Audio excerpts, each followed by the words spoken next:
Hi parents, teacher Intan here. So today we will learn how to teach our children to pronounce the word as given.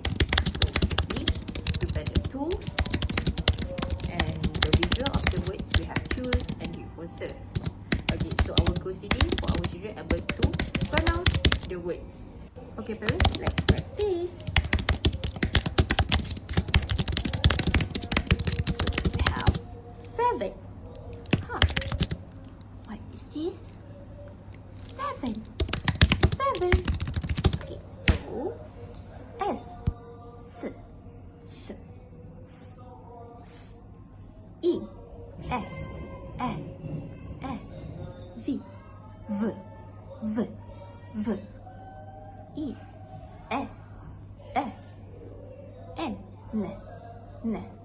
7, 7. Next we have lemon.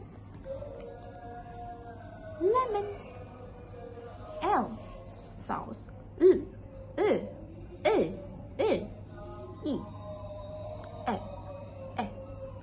M, O, N. Last one we have donut. Donut sound. D sound.